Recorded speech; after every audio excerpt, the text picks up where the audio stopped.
J'ai l'honneur de vous présenter le missionnaire anglais Douglas Scott, pionnier pour la France et les pays francophones de 1930 à 1967. Par son message et son ministère apostolique, il fut vraiment un homme envoyé de Dieu au pays de Voltaire. À vous qui l'avez connu et entendu, à vous qui en avez entendu parler, à vous qui ne connaissez peut-être même pas son nom, voici, par sa vie et son message, un homme que Dieu a pu employer à 100%. Quoique mort, il parle encore. Le message que vous allez entendre a pour thème « Jamais homme n'a parlé comme cet homme ». Avant de donner la parole à M. Douglas Scott, je ferai avec vous une lecture dans l'Évangile de Jean, au chapitre 7 et au verset 40. Des gens de la foule, ayant entendu ces paroles, disaient « Celui-ci est vraiment le prophète ». D'autres disaient « C'est le Christ ». Et d'autres disaient « Est-ce bien de la Galilée que doit venir le Christ ? L'Écriture ne dit-elle pas que c'est de la postérité de David et du village de Bethléem où était David que le Christ doit venir ? Il y eut donc, à cause de lui, division parmi la foule. Quelques-uns d'entre eux voulaient le saisir, mais personne ne mit la main sur lui. Ainsi, les huissiers retournèrent vers les principaux sacrificateurs et les pharisiens. Et ceux-ci leur dirent, « Pourquoi ne l'avez-vous pas amené ?» Les huissiers répondirent, « Jamais homme n'a parlé comme cet homme. » Et voici M. Douglas Scott. Quelques-uns d'entre eux voulaient le saisir, mais personne ne mit la main sur lui. Donc, pendant cette journée-là, et peut-être pendant d'autres journées, ces huissiers étaient là, dans la foule, attendant le moment de mettre la main sur le Seigneur Jésus. Mais, puisque son heure n'était pas encore venue, il ne pouvait le faire. Mais lorsque son heure était venue, Jésus a permis à ce qu'ils le firent. Maintenant donc, vous avez la conclusion que ces huissiers ont apporté aux sacrificateurs qui les ont envoyés. Ils ont dit, jamais homme n'a parlé comme cet homme. Et ont écouté Jésus pendant quelques jours, pendant quelques heures, ils sont arrivés à cette conclusion que jamais homme n'a parlé comme Jésus. De même que ceux qui étaient dans la synagogue de Nazareth, le jour où Jésus se leva pour lire les Écritures, nous lisons, ils étaient étonnés des paroles de grâce qui sortaient de sa bouche. Dans le langage de Jésus ou dans les paroles de Jésus, il y avait une simplicité extrême. Le peuple commun, le prolétariat, les pauvres, les enfants pouvaient le comprendre. Il ne parlait pas le langage ecclésiastique des pharisiens et des scribes et des sadducéens. Il avait un langage très simple.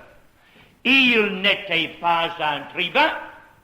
Nous ne voyons pas des envolées oratoires dans ses messages, et certainement il ne chatouillait pas les oreilles de ceux qui l'écoutaient avec des fleurs de rhétorique. Loin, loin, loin de cela. Il parlait un langage très, très, très simple. Et il parlait des choses qui se passaient dans la vie de chaque jour. Et nous avons dans les 4 évangiles les paroles de Jésus, comme je vous dis, sont d'une simplicité extrême. Mais c'est à remarquer que lorsque Jésus parlait, il présentait au peuple qui l'écoutait 2 côtés. Et à la fin, il laissait son monde devant le choix. Vous ne trouverez jamais Jésus en train de parler d'un choix entre 3 choses, 4 choses ou 5 choses. Il y avait toujours les 2 côtés. Il donnait une chose et en juxtaposition, il posait le contraire en laissant ses auditoires le choix de choisir, car Jésus est Dieu, n'enlève jamais de l'homme le libre arbitre. Jésus a parlé de 2 chemins. Le chemin étroit qui mène à la vie éternelle et le chemin spacieux qui mène à la perdition. Il a parlé de 2 portes. La porte étroite qui fait l'entrée jusque dans le royaume des cieux et la porte large qui mène vers le chemin large de la perdition.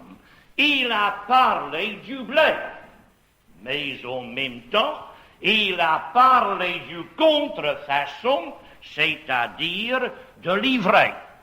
Il a parlé de la vie, aussi bien il a parlé de la mort.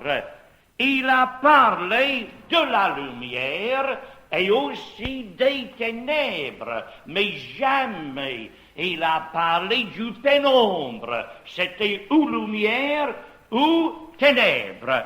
Il a parlé du ciel, comme il a parlé de l'enfer, mais jamais il n'a parlé du purgatoire, car Jésus ne parlait que des choses qui existaient et jamais il perdait son temps à parler des choses qui n'existaient pas. Alléluia. Il a parlé de son Père, mais aussi il a parlé du diable. Il a parlé du Saint-Esprit, mais aussi il a parlé du démon. Il a parlé du bon berger, mais en même temps, il a parlé des mercenaires. Il a parlé de la maison bâtie sur le roc et l'autre maison bâtie sur le sable. Il a parlé de la moisson, mais aussi a-t-il parlé du vendange. Donc Jésus avait une instruction, un enseignement tellement clair que même les enfants et le peuple qui n'était pas peut-être très instruit pouvaient le comprendre. Et nous lisons que les pauvres l'écoutaient avec joie. Jamais homme n'a parlé comme cet homme. Mais si je m'arrêtais là ce soir, nous ne serions pas allés jusqu'au plus profond de ces paroles de Jésus, qui montraient que les paroles de Jésus étaient différentes que tout autre homme qui ait vécu sur cette terre. Et maintenant, je propose par la grâce de Dieu de vous montrer quelques phrases que Jésus a dites qui ont produit des résultats extraordinaires et que si les autres hommes avaient utilisé les mêmes mots, les mêmes paroles, les mêmes phrases, ça n'aurait rien fait. Tournez maintenant au chapitre 4 de Marc et le verset 39. Marc chapitre 4 et le verset 39. Voilà, vous avez là la mer de Galilée, où il s'était élevé un grand tourbillon, et les flots se jetaient dans la barque. Et les apôtres, habitués aux orages de ce lac, mais voyant dans cet orage-là quelque chose de plus grand et de plus terrible que d'habitude, ils ont dit, Maître, ne t'inquiètes-tu pas que ce que nous périssons? Alors Jésus s'est réveillé. Il a menacé le vent. Et il a dit à la mer, silence, tais-toi. 3 mots. Silence, tais-toi. Mais lorsque Jésus a dit ces 3 mots, silence, tais-toi, la mer se tut, le vent cessa, et nous lisons, il y eut un grand calme. Qui est l'autre homme qui a pu dire 3 mots pour arrêter un orage ou un cyclone ou quelque chose comme cela? Jamais. Jamais homme n'a parlé comme cet homme. Il avait dans sa parole l'autorité sur les lois de la nature. Alléluia. Une autre fois, Jésus avait devant lui non pas une mer en furie, mais un corps humain en furie. Un petit enfant qui tombait des crises épileptiques, un démoniaque qui était à la fois muet et sourd et épileptique. Et lorsque le Père amena cet enfant vers Jésus, le démon a saisi l'enfant, l'a projeté par terre, l'a fait rouler et l'a fait écumer. Un bien triste spectacle, est-il vrai? Mais Jésus a juste dit quelques mots. Esprit muet et sourd, je te l'ordonne, sors de cet enfant et n'y rentre plus. Un mot, une parole de commandement, et le démon est sorti. Après cela, l'enfant parlait, après cela, l'enfant entendait, et après cela, il n'y avait plus de crise épileptique. Y a-t-il quelqu'un d'autre qui pourrait, avec quelques paroles libérer un pauvre enfant démoniaque depuis sa naissance, comme le Père l'a avoué? Non, il n'y a que Jésus qui pouvait parler ainsi. Jamais homme n'a parlé comme cet homme. Alléluia. Un autre cas peut-être plus merveilleux, un pauvre père qui est venu vers Jésus pour son fils qui s'en allait mourir. Et c'était quelqu'un bien en vue parce que c'était un officier du roi, quelqu'un donc bien placé à la cour. Il est venu vers Jésus pour lui parler de son fils qui était prêt à mourir. Après avoir discuté avec cet homme sur le miracle qu'il voulait voir, Jésus a dit juste 2 ou 3 mots. Il lui a dit, ton enfant vit. 3 mots. Ton enfant vit. Il a dit cela en Galilée, et l'officier était venu d'assez loin, disons, à 30 kilomètres de distance. Il est venu demander à Jésus d'aller imposer les mains à son fils. Et Jésus a dit juste 3 mots. Ton fils vit. Et au loin, le mal a quitté l'enfant. Au loin, la mort s'est retirée. Au loin, la santé est revenue. Au loin, la guérison était donnée. Et vraiment, chose étrange, lorsque les serviteurs sont venus rencontrer le Père sur le chemin de retour, ils ont dit exactement les mêmes mots que Jésus avait prononcés, ton enfant vit. Les paroles de Jésus données là ont trouvé leur écho dans le cœur de ses serviteurs lorsqu'ils ont apporté la bonne nouvelle. Ah, n'est-il pas vrai dans l'Ancien Testament que c'est écrit, il envoya sa parole et les guérit. Et lorsque Jésus est venu, il n'avait pas besoin d'imposer toujours les mains aux gens. Il disait une parole et au loin, les malades étaient guéris. Oh, je sais bien que Marthe a dit, si tu étais ici, mon frère ne serait pas mort. Mais Jésus, là au loin, aurait pu parler et Lazare serait guéri par une parole d'autorité.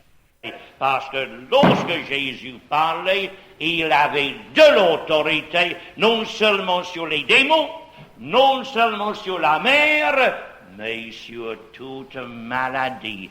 Il a cette même autorité ce soir. Et de son ciel, il peut dire un mot, et votre mal peut être éliminé à tout jamais. Alléluia. Ensuite, cette fois-ci, c'est une pauvre femme qui est venue chercher la délivrance aux pieds de Jésus. Elle avait eu une vie vraiment mouvementée. Peut-on dire c'était une femme de mauvaise vie. Elle est venue là aux pieds de Jésus et dans un esprit de sincère repentir, elle a pleuré.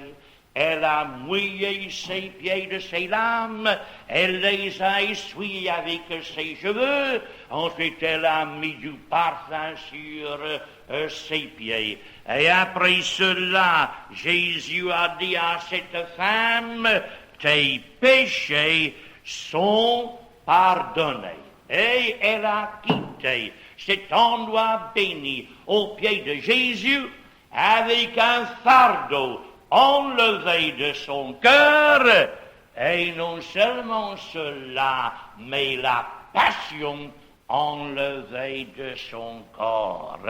Tes péchés, lui dit Jésus, sont pardonnés.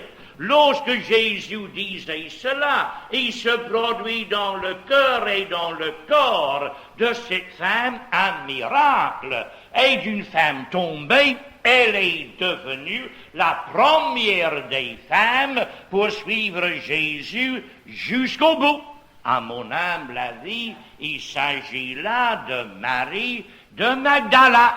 Tes péchés sont pardonnés, lui disait Jésus. Depuis ce temps-là, mes frères et sœurs, non pas dans la langue hébraïque, mais dans la langue latine, il y a bien des milliers d'hommes, dans les milliers d'églises de par toute la terre, à travers 20 siècles, qui ont dit les mêmes mots, et ça n'a rien produit. Pourquoi? Parce qu'ils n'avaient pas l'autorité pour le dire et le pouvoir pour le réaliser. Est-ce que vous m'avez compris? Est-ce que vous m'avez compris? Vous êtes certainement allé passer, je ne dis pas des heures, dans ces confessionnels, mais des quarts d'heure, des 10 minutes et des 5 minutes pour confesser. Vous ne savez pas quoi exactement, mais vous avez dit quelque chose, et à la fin, on vous a dit que vos péchés étaient pardonnés. Et vous êtes sortis exactement comme vous êtes entrés, le poids restant toujours sur votre cœur, et le pouvoir de vaincre le péché toujours là. Mais lorsque Jésus disait « tes péchés te sont pardonnés », quelque chose se passait. La passion était brisée, le péché était ôté et une vie nouvelle commençait. Donc qu'est-ce qu'il faut faire ce soir? Aller directement à lui qui a parlé à cette femme, tes péchés sont pardonnés, allez vers lui. Il vous le dira. Et lorsqu'il vous le dira, eh bien vous saurez que les péchés sont pardonnés et qu'une nouvelle vie est là pour vous-même ce soir. Béni soit son merveilleux et son glorieux nom. Alléluia. Après cela, je vous amène donc, voyez-vous, de victoire en victoire. Cette fois-ci, nous allons nous trouver devant une grotte. Et dans cette grotte, il y a un corps humain. Il s'agit d'un nommé Lazare. Et lorsque Jésus a dit aux hommes qui étaient là, enlevez la pierre, eh bien la sœur de ce Lazare m'a dit, Seigneur, ils sont déjà, il y a 4 jours qu'il est là dans cette grotte. C'est alors que Jésus a dit, ne t'ai-je pas dit que si tu crois, tu verras la gloire de Dieu.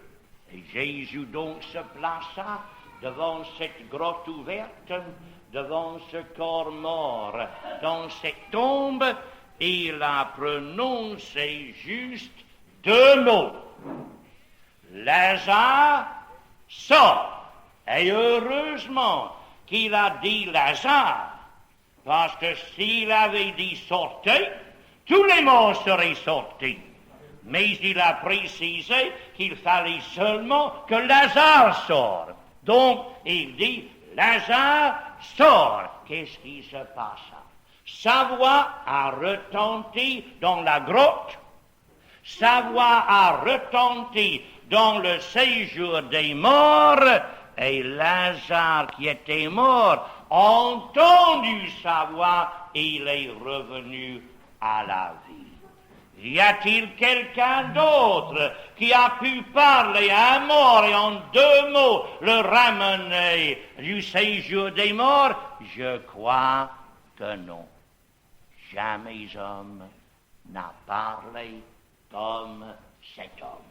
Alléluia. Maintenant, on va regarder juste 3 autres mots que cet homme a dit et qui ont changé la vie de bien des gens. Lorsque suspendu sur la croix, juste avant d'expirer, cet homme a prononcé ces 3 mots. Tout est accompli. Il a donné à travers ces 3 mots un tel pouvoir, une telle puissance, que lorsque, à travers les âges, on a pris ces 3 mots, tout est accompli, et on les a crus, bien des âmes ont été transformées, bien des cœurs ont été changés, la mort a cédé place à la vie éternelle, et une multitude de rachetés ont trouvé la rédemption, parce qu'ils ont compris que tout était accompli. Et ce soir, vous qui n'avez pas l'assurance du salut, vous n'avez qu'à croire à ce que Jésus a dit en mourant sur la croix. Croyez qu'il a tout accompli, que vous n'avez rien à faire que de croire à ce qu'il a dit, que de croire à son œuvre accomplie, que de croire à son sacrifice parfait, que de croire à cette rédemption entière et parfaite pour être sauvé pour le temps présent et pour l'éternité. Maintenant, ayant fixé dans votre cœur que jamais homme n'a parlé comme cet homme, il s'agit que je vous montre pourquoi jamais homme n'a parlé comme Jésus. Il y a bien des paroles qui nous l'expliquent, mais je vous en donne justement 2. Jean chapitre 1er, verset 14. Et la parole a été faite chair. Elle a habité parmi nous, pleine de grâce et de vérité. Lorsque Dieu parlait, il a parlé par Jésus. Et lorsque Jésus parlait, c'était le Père qui parlait par sa bouche, car il a dit, les paroles que je vous dis, c'est le Père qui me les a données pour vous donner. Et les œuvres que je fais, ce n'est pas moi qui les fais, c'est le Père qui les fait. Donc, lorsque Jésus parlait, c'était le Père qui parlait à travers sa bouche. Voilà pourquoi aucun autre homme n'a parlé comme Jésus. Et même Jésus l'explique avec une parole bénie qui a été pour moi un sujet de joie à maintes reprises. Jésus dit, chapitre 6 de Jean, verset 63, c'est l'esprit qui vivifie, la chair ne sert de rien. Les paroles que je vous ai dites sont esprit et vie. Or, lorsque vous parlez, vos paroles ne sont que l'expression de votre pensée ou de vos émotions. Tandis que lorsque Jésus parlait, ses paroles étaient esprit et vie. Et ce soir, lorsque Jésus parle, ses paroles sont esprit et vie. Il peut vous guérir là, dans la place où vous êtes. Et il peut envoyer une parole de son ciel pour vous délivrer de toute souffrance, de toute maladie. Mais il peut vous dire la même parole qu'il a dite à Marie de Magdala, tes péchés sont pardonnés. Et lorsqu'il t'aurait dit cette parole-là, tu peux quitter cette salle. Le poids de votre péché enlevé, le passé effacé, et une vie nouvelle qui s'ouvrira devant vous à travers la porte étroite, pour vous engager dans le chemin étroit, et pour vous trouver fin de compte devant les portes de perles, pour entrer dans le royaume de Dieu, pour y habiter pour l'éternité.